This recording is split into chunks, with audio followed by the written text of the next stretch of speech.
오늘 본문 말씀 창세기 7장은 우리가 잘 아는 대로 하나님께서 인간을 창조하신 이후에 눈동자같이 지켜주시고 사랑으로 안보하시며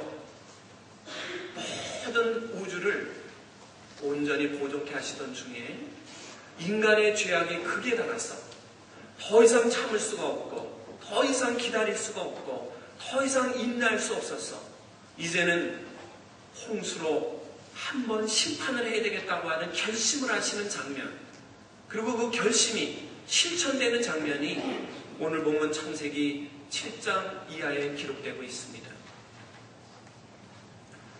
이제 방주문이 열리고 하나님의 명하심을 따라 노아와 그의 가족들이 방주에 들어갈 시간이 되었습니다. 노아의 가족들은 오랜 시간 동안 높은 산에 방주를 지어놓고 두려운 마음으로 하루하루를 보내다가 이제 때가 이름에 그 방주로 들어가기 시작합니다. 그런데 하나님께서는 노아의 가족뿐만 아니라 오늘 본문의 7장 2절에 보니까 너는 모든 정결한 짐승은 암수 7씩 부정한 것은 암수 2씩을 네개로 취하여 다 방주로 드리라고 말씀을 하시고 있습니다. 저는 이 말씀을 묵상하면서 한 가지 퀘스천이 있었습니다. 죄악이 관영한 인간 세상을 심판하시기 위해서 방주를 만들어 놓고 이제 하나님의 명령에 순종한 자들만 방주로 들어오라고 명령하고 계시는데 왜 하나님께서는 정결한 짐승만 가지고 들어오라고 그러면 되는데 거기에 부정한 짐승까지도 같이 들어오도록 허락하고 있는가? 궁금한 거예요. 제가 만일 하나님의 입장이라면 부정한 짐승, 부정한 사람은 싹 심판해버리고 아예 들어오지도 못하게 하고 의롭고 정결하고 마지막에 하나님 말씀에 끝까지 순종하려고 몸부림치는 그 소수만을 선별해서 정결한 자와 정결한 짐승만을 선별해서 들어오게 하고 부정한 자나 부정한 짐승이 들어오려고 그러면 딱 문을 막고 당신 들어올 자격이 없어. 그랬을 것 같아요. 오늘날 교회가 구원의 방주라고 합니다. 만약에 하나님께서 구원의 방주인 교회로 초청되어 들어오는 자들을 정결한 자만 선별해서 들어오게 하고 부정한 자는 못 들어오게 한다면 제가 1번 타자로 아웃될 사람이에요. 만약에 하나님께서 저한테 10과목을 주고 준비해서 시험을 치렀다면 10가지 다 납제받을 사람이 저예요. 아무것도 하나님 앞에 정하고 인정받고 합격될 만한 부분이 한 구석도 없어요. 다 불합격이에요. 기도를 많이 했나 불합격, 성경을 많이 읽었나 불합격, 늘 주님 앞에 경배하는 마음으로 살았나 그것도 불합격, 전도를 많이 했나 그것도 불합격, 모든 게 다 불합격이에요. 온전하게 하나도 없어요.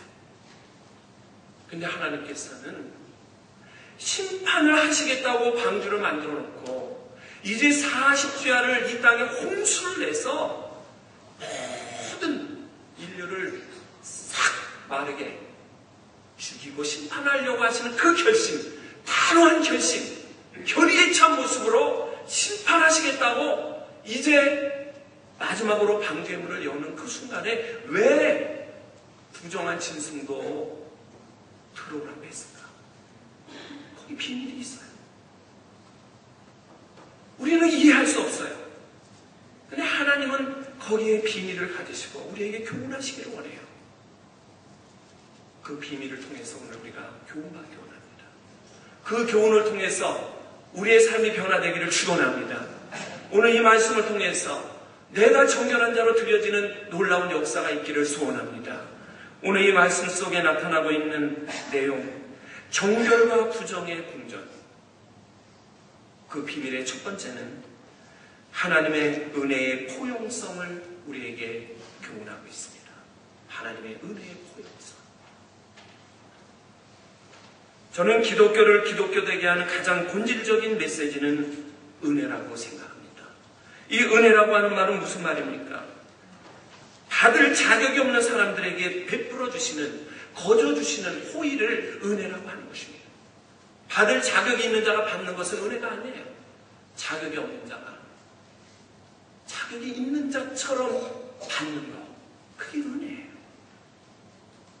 하나님은 마지막 순간까지 은혜의 통로로 우리를 초청하고 계시는 겁니다.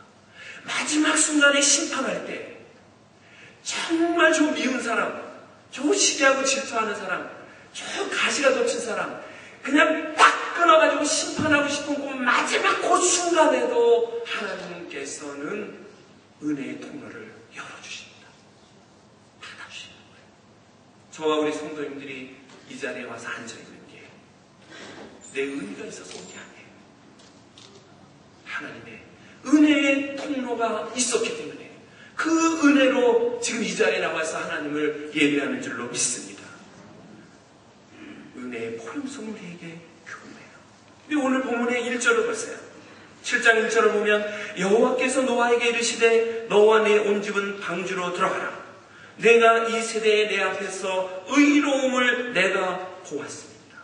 이 1절의 내용을 보면 죄악이 가능한 이 시대에 노아와 내 가족은 그래도 의로웠어. 정말 의롭게 살려고 노력을 했어.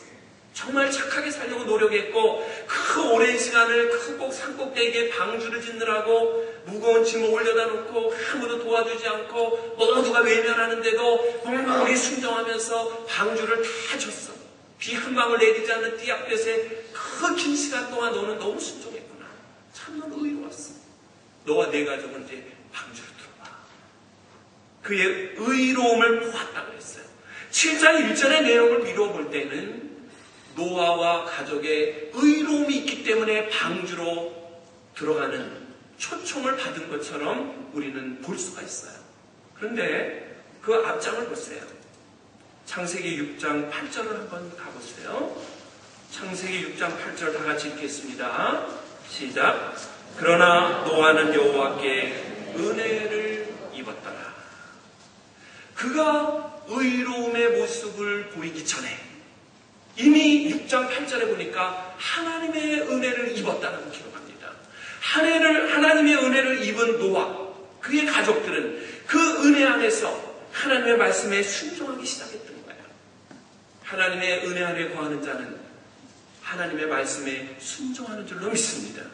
온전히 순종하지는 못하지만은 순종하려고 노력을 하고 순종하려고 몸부림치고 순종해보겠다는 결단을 매일 하면서 하나님 앞에 나가려는 그 헌신이 있는 거예요.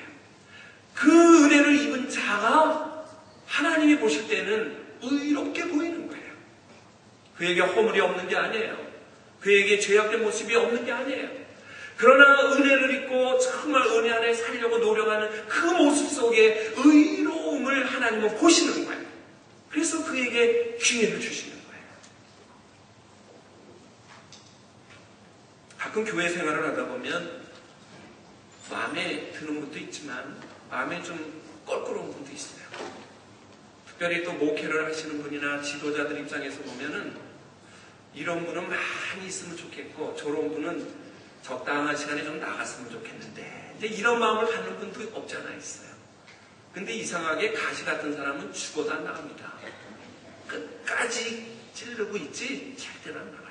순한 양 같은 사람들이 상처 입고 나가지 한번 뿔나서 찔르는 분들은 끝까지 있습니다. 이게 아주 미치는 거예요. 알아서 나가면 얼마나 좋아요. 안 나가요. 찔릴 때는 다 찌르고 갈 때까지 간 다음에 나가더라도 나가지 절대로 안 나가. 변화가 안 돼요. 아무리 기도해도 변화가 안 일어나요. 그런 것을 느껴요. 왜 교회 안에 이런 가시들, 이런 뿔, 왜 존재하게 할까? 하나님의 뜻이 있어요. 하나님의 은혜로 받아주신 거예요. 나도 그 사람보다 별로 잘난 거 없어요. 내가 손가락질하는 그분보다 내가 더 좋은 점수를 얻을 게 하나님 앞에 없어요. 내가 그분에게 2마디 핀잔 주는 순간에 그분은 나에게 10마디 핀잔을 줘요. 나의 허물이 많기 때문에. 그럼에도 불구하고 공존하게 하는 하나님의 뜻은 뭘까요? 은혜 안에 거하는 자이기 때문에, 은혜 안에 살아야 되기 때문에, 그럼에도 불구하고 하나님의 은혜 안에 거해야 되기 때문에 저들을 품고 살라고 그들이 존재케 하시는 거예요. 여러분, 방주 안에 정결한 짐승과 부정한 짐승이 같이 들어가는 것은 하나님의 은혜예요. 하나님께서는 심판 가운데서도 항상 은혜의 통로를 열어놓으십니다. 심판 중에도 하나님 말씀을 순종하는 자를 끝까지 기다리시고 그들을 인도하시는 거예요. 방주로 들어오라는 주님의 초청에 부정한 사람이 갔다면 다 들어갈 수 있었을 거예요. 근데 노아의 가족 8명에는 들어오는 사람이 없었어요. 사람들은 귀가 있기 때문에 증거되어지는 말을 듣고 거기에 따라오면 되잖아요. 안 들어오는 거는 자기의 자유의지예요. 그러나 짐승들은 귀가 없어서 들을 수 없잖아요. 귀는 있어도 사람의 말을 못 듣잖아요. 그러니까 하나님께서는 짐승들을, 정한 짐승과 부정한 짐승을 구분해서 노아에게 방주로 들이라고 명령하셨어요. 그리고 노아는 거기에 순종을 했다 그랬어요. 구약시대나 예수님이 공생의 사역을 하시던 신약시대에 보면은 부정한 사람을 어떤 사람으로 이렇게 평가를 하고 구분을 했나요? 몸에 핸디캡이 있거나 문둥병이 걸렸거나 귀신이 들렸거나, 분명히 이건 잘못된 편견이지만 그 시대 문화에서는 소경, 저는 사람, 병자 이런 자들을 부정한 자로 여겼어요. 그래서 그들은 격리를 시켰어요. 정한 자들과 같이 있지 못하게 했죠. 그런데 하나님께서 그들을 부르러 오셨어요. 그들을 살리러 오셨어요. 예수님을 통해서 의인을 부르러 온 것이 아니라 죄인을 부르러 오셨어요. 그래서 예수님은 병자들을 치료하십니다. 귀신 들린 자의 귀신을 내쫓습니다. 세상 사람들은 부정하다고 손가락질하는 저들을 예수님은 품어주시고 회복시키시고 저들이 다시 한번 하나님 은혜를 깨닫고 하나님과 동행할 수 있도록 은혜의 통로를 열어주십니다. 이것이 하나님의 방법이었던 것입니다. 바로 은총의 태도로 사는 것, 이것이 얼마나 중요한지 몰라요. 하나님이 우리를 은혜로 받아주셨으니 나도 은혜로 이웃을 섬기고 받아주겠다고 하는 태도, 이것이야말로 얼마나 아름다운 은총의 태도일까요?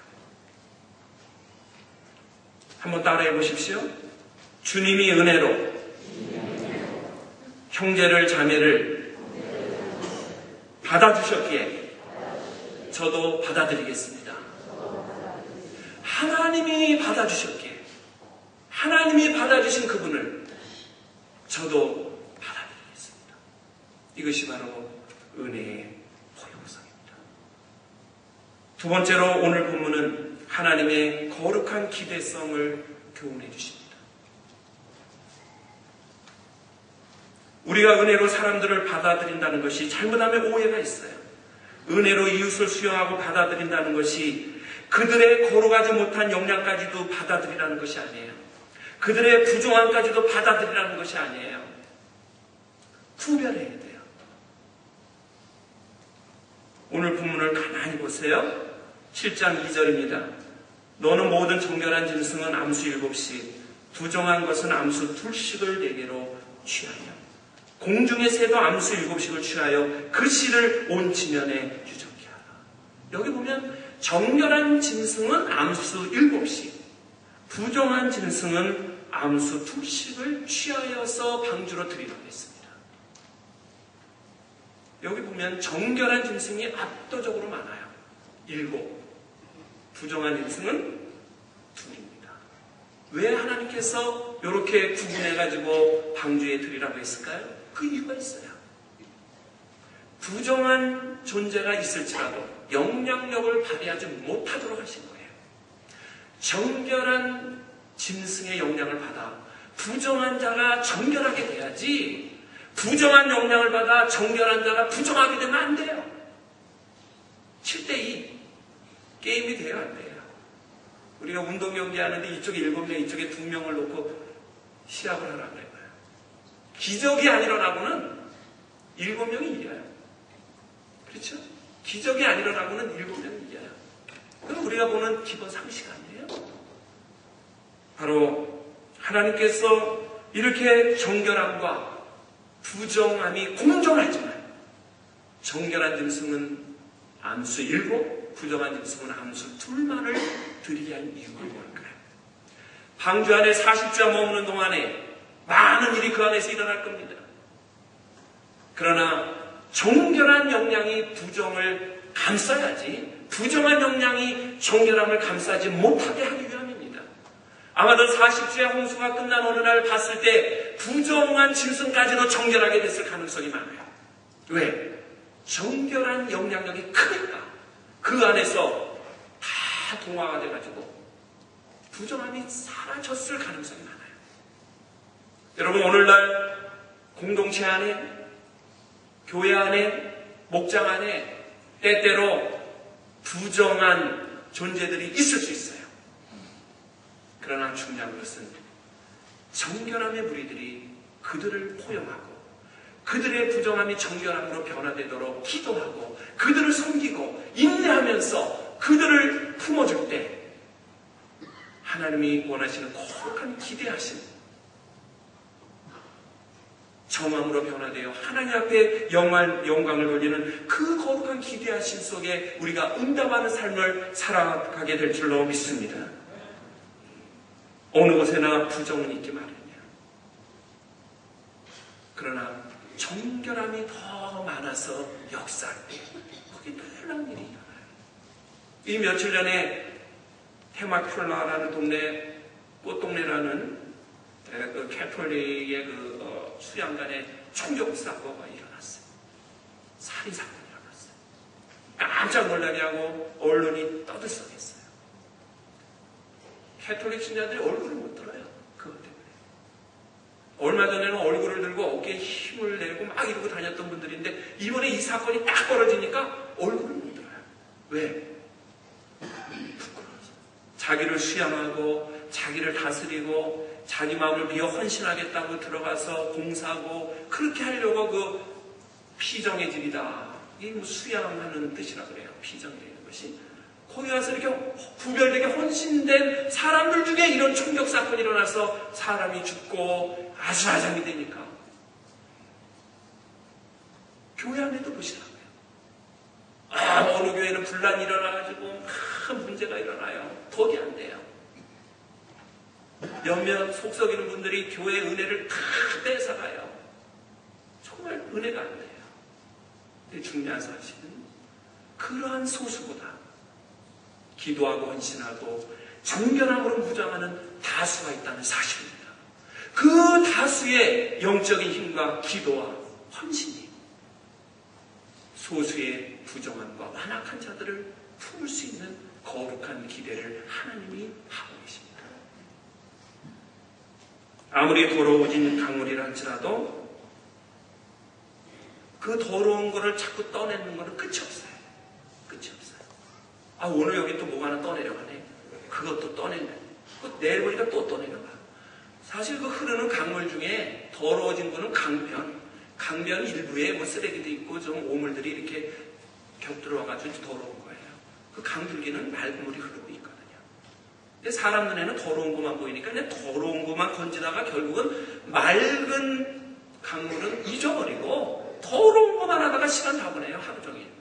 아니 강가에 나가서 맑은 강물을 바라보고 마음의 안식을 누리고 하나님의 창조의 신비를 느끼면서 찬양도 하고 기쁘게 보내고 와야 되는데 그냥 더러운 데만 신경 쓰다 시간이 나가가지고 맑은 건 하나도 못 보고 돌아와서 하는 말이 야, 그 강물 더러워서 못 살겠네. 이러신단 말이에요. 그 더러워진 강물은 계속 새로운 물을 넣어주면 그 더러운 게 사라지게 돼 있고 걷어내고 새로운 물을 넣어주면 없어지게 돼 있습니다. 공동체 안에 하나님의 백성들 무리 안에 하나님을 사모하고 하나님 앞에 온전히 헌신하고 변화하기를 원하는 정결함의 무리들이 늘어나고 그러한 이들의 기도 소리와 찬송 소리가 끊이지 않을 때 부정함의 모습들이 사라질 줄로 믿습니다. 하나님의 교회가 거룩함에 달하도록 우리의 헌신이 필요하신 것입니다. 베드로전서 1장 16절에 보니까 베드로를 통해서 하나님이 이렇게 말합니다. 내가 거룩하니 너희도 거룩할지어다. 거룩함에 이르도록 기대하시는 하나님의 모습을 봅니다. 세 번째로 부정과 정함의 공전의 비밀. 그것은 하나님을 경배하는 것의 중요성을 교훈합니다. 하나님을 경배하는 중요성을 교훈합니다. 방주 안에 부정한 것보다 정결한 것들을 더 많이 존재케 한 또 다른 이유가 있습니다. 그것은 바로 정결한 짐승으로 제물을 삼아서 하나님 앞에 온전한 제사를 드리기 위함이었습니다. 창세기 8장으로 한번 가보시기 바랍니다. 창세기 8장의 20절입니다. 창세기 8장 20절 다 같이 읽어보겠습니다. 시작. 노아가 여호와를 위하여 단을 쌓고 모든 정결한 짐승 중에서와 모든 정결한 새 중에서 취하여 번제로 단에 드렸더니. 아멘. 40주야의 홍수가 끝난 뒤에 그 방주가 아라랏산에 머무릅니다. 완전히 묻이 이제 드러나고 있는 그 시점에 노아가 밖으로 나와서 첫 번째로 해놓는 일이 뭐예요? 단을 쌓았어요. 단을 쌓았다는 것은 예배 드렸단 말이에요. 단을 쌓았을 때 모든 정결한 짐승 중에서와 모든 정결한 새 중에서 취하여 번제로 단에 드렸다 그랬어요. 정결한 짐승을 많이 방주로 들어오게 한 이유는 뭡니까? 하나님 앞에 온전한 단을 쌓을 때 제물로 드리기 위해서 하나님이 준비케 하신 거예요. 하나님을 경배하기 위해서. 사랑하는 성도 여러분, 이 구약시대에는 하나님 앞에 나갈 때마다 정결한 짐승을 제물로 드리며 하나님 앞에 올려드릴 때 속죄제나 속건제 이러한 번제를 통해서 자기의 죄가 도말되고 새롭게 변화되는 것을 체험한다고 믿었습니다. 그러나 이제 예수 그리스도 안에 있는 우리들은 정결한 짐승을 잡아다가 놓고 제물로 드리며 나의 죄를 도말시켜달라고 구하는 게 아니시죠. 그게 아니에요. 예수님이 한 번의 화목제물로 십자가상에서 돌아가신 뒤에 이제 그 그리스도를 믿고 그 안에 사는 자는 주님이 내 안에 살아서 내 몸을 주님께 온전히 드림으로 주님을 영광 돌리고 주님을 예배하는 자로 하나님이 받으신다는 사실입니다. 로마서 12장 1절을 찾아봅니다. 신약성경 제성경으로 256페이지입니다.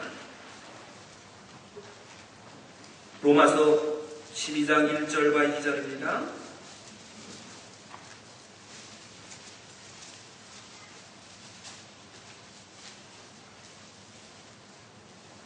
함께 읽어보겠습니다. 그러므로 형제들아 내가 하나님의 모든 자비하심으로 너희를 권하노니 너희 몸을 하나님이 기뻐하시는 거룩한 산제사로 드리라. 이는 너희의 드릴 영적 예배니라. 너희는 이 세대를 본받지 말고 오직 마음을 새롭게 함으로 변화를 받아 하나님의 선하시고 기뻐하시고 온전하신 뜻이 무엇인지 분별하도록 하라. 아멘. 너희 몸을 하나님이 기뻐하시는 거룩한 산제사로 드리라. 이것이 너희가 드리는 영적 예배라고 말씀합니다. 노아가 정결한 짐승들을 구분해가지고 단을 쌓을 때마다 제물로 드리며 하나님 앞에 가까이 나가고 하나님의 은혜를 구했다면 이 시간 이 자리에 함께 하시는 우리의 모습은 어떻습니까? 내 몸을 정결케 하여 내 몸을 하나님께 거룩한 제물로 드림으로 하나님을 예배하고 하나님의 영광에 참여하는 은총이 넘쳐야 될 줄로 믿습니다. 나의 몸이 제물로 드려져야 돼요. 내 몸이 주님 앞에 드려지는데 뭐가 아까워요? 어떤 분은 물질로 하나님께 드림으로 하나님을 경배에 다했다고 믿는 분이 있어요. 어떤 분은 시간을 내서 열심히 봉사를 했기 때문에 내가 하나님 앞에 헌신했다고 확신하는 분이 있어요. 어떤 분은 자기가 달란트가 있어요. 가르치는 은사, 노래하는 은사, 악기를 연주하는 은사, 각양의 은사를 가지고 열심히 찬양하고 헌신했기 때문에 이것으로 하나님을 기쁘게 하고 경배했다라고 생각하는 분들도 있습니다. 근데 중요한 거는 마음이, 그 몸이 드려지지 않았다면 의미가 없어요. 자기 마음과 몸이 들여지지 않은 헌신자들의 모습이 어떤지 알아요? 열심히 봉사를 7시간 했는데 너무 힘들어요. 쥐새끼 한 마리 와서 도와주는 게 없어. 너무 힘들어. 누구한테 말하면 또 은혜가 없는 사람이라 그럴 것 같으니까 말을 못하고 열심히 일을 했는데 속은 막 올라옵니다. 끌어올라와. 설거지는 산더미 같은데 도와주는 사람은 없고 먹고 다 버리고 없는 거예요. 막 부글부글 끓어요. 터지는 거죠. 터져. 그분이 만약에 몸을 하나님께 드린 분이라면 그거 터지겠어요? 안 터지겠어요? 내 몸을 하나님께 드렸는데 터질 게 뭐가 있어요? 혹독하게 희생하고 헌신해도 감사하지. 그렇잖아요? 터질 이유가 없는 거예요. 열심히 나와서 가르치고 수고하고 찬양하고 헌신했는데 이건 뭐 하나 떡 한 그릇 사주는 사람이 없네. 저 와서 격려도 하고 말이야. 때마다 밥도 사주고 좀 그래야 되는데 남들 보이지 않는 데서 고생하는 걸 알아주지 않거든요. 올라오는 거예요. 올라와요. 어느 날 말이 돌잖아요. 투닥투닥 떡 한 그릇 똑딱 막 도는 거예요. 이게. 몸이 들여졌다면 내 몸이 들여졌는데 내 생명이 들여졌는데 물질 드리는 게 뭐가 아까우며 시간 드리는 게 뭐가 아까우며 나의 달란트를 온전히 드리는 게 뭐가 아까운가요? 오히려 감사가 있고 기쁨이 있죠. 너희 몸을 거룩한 제사로 하나님께 드리라. 이것이 너희가 드리는 영적 예배라고 말씀해요. 여기 우리의 영적인 예배의 중요성이 있어요. 이 예배는 그냥 덜렁덜렁 와서 앉았다 가는 게 예배가 아니에요. 정결한 짐승을 준비해서 단에 올릴 동안 얼마나 준비하는 시간이 많은지 몰라요. 오늘은 단에 어떤 짐승을 올려야 되나? 이제 이 정결한 짐승 하나가 선택이 됐으니 이 짐승을 올려야지. 그 짐승을 잘 가꾸고 닦아줍니다. 흠 없이 만들어 놓습니다. 그 준비하는 시간이 몇 날이 걸려요. 그리고 마지막에 제물로 드리기 위해서 제단으로 가져가요. 준비된 모습으로 드리는 제물이 뭐예요? 정결한 짐승이 제물로 드려지는 거예요. 우리가 하나님 앞에 준비된 모습으로 예배하고 준비된 자로 나와 내 몸을 드리고 있는가? 한번 나 자신을 돌아봐요. 어떤 분이 시계를 보다가 교회 갈 시간이 됐어요. 시간 됐다. 탁탁 껴나왔는데 성경책을 안 가져 나왔어. 막 뛰어들어가서 이제 성경책을 들고 나옵니다. 자동차 키를 또 안 가져 나왔네. 또 뛰어들어갑니다. 자동차 키를 가져 나왔는데 마누라를 또 두고 나왔네. 또 들어갑니다. 이제 마누라를 또 모시고 나와요. 그래가지고 붕붕하고 왔는데 헌금을 또 안 가져왔네. 바쁘게 왔지만 준비되지 않은 모습으로 와서 허겁지겁 그냥 앉았다 가는 모습. 예배하는 자가 아니에요. 어떤 주일학교 교사는 오늘 가르쳐야 될 아이들의 공부 내용을 아침에 차 타고 오면서 준비하는 거예요. 그 긴 한 주간은 뭐에 그렇게 바빴는지 아이들 일주일에 한번 만나서 그 영혼의 양식을 전해줘야 되는데 이제 차 타고 오는 시간에 준비를 해야 되니 운전하면서 어떻게 합니까? 다른 분에게 운전하라고 그 옆에 앉아서 이제 가르칠 거를 준비하는 거예요. 갑자기 스톱을 합니다. 덜크가 갑니다. 올라오는 거예요. 쓰다가 그냥 글씨가 삐뚤어 나가니까. 아니 운전을 어떻게 그렇게 하냐고 말이야. 지금 바빠 죽겠는데. 예배 시간에 뒤에 앉아서 예배 안 드려요. 아이를 가르칠 거 지금 쓰고 앉아있느라고 정신은 딴 데가 있다. 이런 교사가 있다면 누가 준비된 교사라고 얘기하겠어요? 과연 하나님이 그 교사의 가르침 앞에 아이들의 변화가 일어나고 아이들이 은혜 받기를 기대하실까요? 하나님 원치 않아. 정결한 짐승을 단에 드렸다는 것은 준비된 자의 모습으로 하나님께 예배하는 것을 드리라는 것입니다. 우리 일주일의 삶이 온전히 하나님 앞에 드리는 예배의 모습이 되도록 훈련을 하고 반복을 하고 복된 이날에 정함으로 오셔서 주님을 예배할 때 우리 주님은 우리 예배를 받으시고 한없는 은혜를 부어주실 줄로 믿습니다.